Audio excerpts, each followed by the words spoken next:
क्षैतिज रेखा को हम क्या बोलेंगे? एक्स अक्ष। क्या बोलेंगे? एक्स अक्ष। और ऊर्ध्वाधर रेखा को वाई अक्ष। क्या बोला जाता था? वाई अक्ष। और इसका दूसरा नाम क्या बताते हैं कि वाई अक्ष को कोटि कहते हैं। क्या कहते हैं? और एक्स अक्ष को भुज। एक्स अक्ष को भुज एक बताते हैं। लेकिन एक्स अक्ष और वाई अक्ष जब एक दूसरे को जिस बिंदु पर काटती है, एक्स अक्ष और वाई अक्ष एक दूसरे को जिस बिंदु पे काटती है, उस बिंदु को मैं क्या बोला जाएगा? मूल बिंदु बोला जाता है। क्या बोला जाता है? मूल बिंदु। अब रही बात मूल बिंदु की परिभाषा दूसरा तरीका से कि क्षैतिज रेखा और ऊर्ध्वाधर रेखा एक दूसरे को जिस बिंदु पर काटेगी, उस बिंदु को क्या बोलेंगे? मूल बिंदु। तो यहाँ पे कटान बिंदु है ना, एक बिंदु प्राप्त हो रहा है ना, यानी ये हमारा क्षैतिज रेखा हुआ। ये हमारा क्या कहलाया? क्षैतिज रेखा। और ये क्या कहलाया? ऊर्ध्वाधर रेखा। ऊर्ध्वाधर रेखा। ये दोनों रेखाएं जिस बिंदु पर काटेगी, उस बिंदु को हम क्या बोलते हैं? मूल। और मूल बिंदु का निर्देशांक क्या होता है? 0 0। क्या होता है? बताया गया है पहले। और मूल बिंदु को किससे सूचित किया जाता है? ओ से। किससे सूचित किया जाता है? ओ से। तो देखा अब आप कि पहला वाला x का मान और दूसरा वाला आप बताइए। x का मान यहाँ पे कितना आ गया? 6। और y का मान -5 को या -5 लिख दिए। लिखने का अब ये मकसद हो गया कि हमारा ये किसका मान आ रहा? भुज का। किसका मान? यानी x का मान किसका मान होता है? भुज का। और y का मान किसका होता है? कोटि का। y का मान कोटि का। अब इस पर से कंफ्यूजन नहीं होगा? नहीं सर।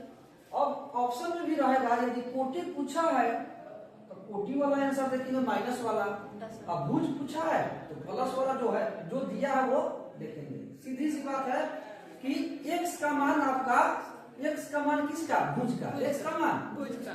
और y का मान किसका? कोटि का देगा। ठीक।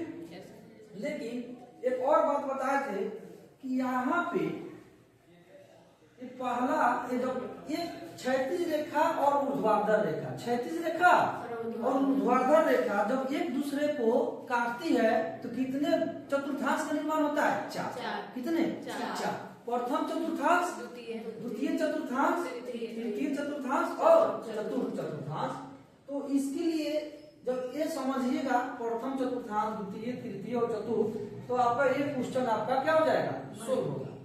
और बिहार बोर्ड 10th के एग्जाम में हमेशा 3 से 5 नंबर क्वेश्चन इस तरह का ऑब्जेक्टिव क्या होता है? रहता है। तो यहाँ पे एक हम बना दे तो हमारा कौन सा रेखा कहलाया? क्षैतिज रेखा। कौन सा? क्षैतिज रेखा। और ये कौन सा रेखा? ऊर्ध्वाधर। क्षैतिज रेखा नहीं कहने आ रहा तो क्या कहिएगा? एक्स अक्ष और वाई अक्ष। ये हमारा क्या कहलाया? एक्स अक्ष। ये हमारा क्या कहलाया? वाई अक्ष। कोई दिक्कत? लेकिन अब ये क्षैतिज रेखा और वाई, क्षैतिज रेखा और ऊर्ध्वाधर रेखा या एक्स अक्ष और वाई अक्ष दूसरे को काटा, एक दूसरे को काटा तो कितने भाग का निर्माण हुआ? 4। तो 4 भाग का निर्माण हुआ। तो प्रथम, पहला भाग को प्रथम चतुर्थांश बोलते हैं। क्या बोलते हैं? प्रथम चतुर्थांश। इसी का दूसरा नाम क्या है? प्रथम पाद। क्या बोलेंगे? कभी कभी बोलेगा बिंदु P स्थित है, चाहे बोल देगा किस पाद में स्थित है? पाद। जैसे अब इसको बोलेंगे चतुर्थांश कम आता है लेकिन पाद ज्यादा आता है। जैसे यहाँ पे द्वितीय पाद, यहाँ पे क्या लिखेंगे? तृतीय। और इसको क्या लिखेंगे? चतुर्थ। कोई दिक्कत? लेकिन अब यहाँ पे तो देख लिए, लेकिन अब इसमें आपको क्या है पूछेगा कि प्रथम चतुर्थांश का निर्देशांक यानी चिन्ह क्या क्या है? तो बताइएगा प्लस प्लस। क्या बताइएगा? Plus plus. ठीक। इसका क्या होगा? Minus plus. माइनस। क्यों?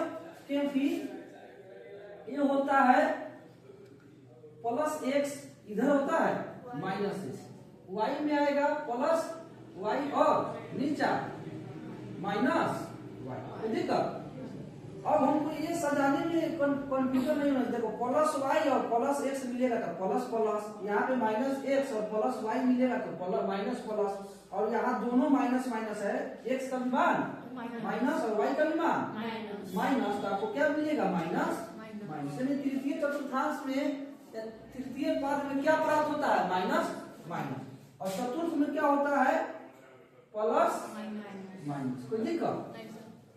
अब रही बात इतना कंफ्यूजन की कि ये किस चतुर्थांश में होगा, जब कहीं स्थित की बात कहे, कहीं स्थित की बात कहे तो हम ये नहीं देखेंगे क्या दिया हुआ है।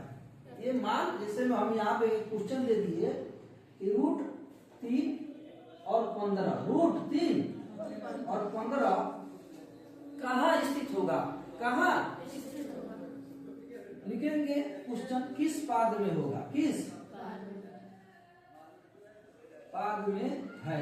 तो जब ऐसा क्वेश्चन रहेगा तो मैं ये आपको ये नहीं देखना है कि क्या है, क्या मान है, इसे नहीं देखेंगे। किसके लिए? सिर्फ चतुर्थांश जब चुनने को बोले तब यहाँ पे देखेंगे ये जो मान है ना, ये प्लस वाला है कि माइनस वाला, तो इसे लिखो। यहाँ से हमको सिर्फ क्या है प्लस प्राप्त हुआ, क्या हुआ, यानी जो √3 है किसमें है प्लस में, ये किसमें है ये भी प्लस में, 15 में किसमें है प्लस में। तो आप बताओ प्लस प्लस प्लस प्लस किस चतुर्थांश में होगा प्रथम। कोई दिक्कत? तो इससे हमको प्राप्त हुआ प्रथम। कोई दिक्कत?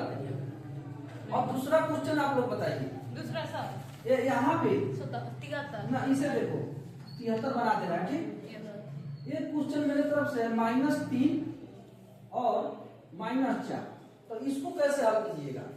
इसको मतलब क्या करेंगे, चार इस तरह बना देंगे और उसको मतलब खुद से सजा के देखेंगे। तो देखेंगे या जब चतुर्थांश पूछेगा तो 3 4 से मतलब है कोई नहीं।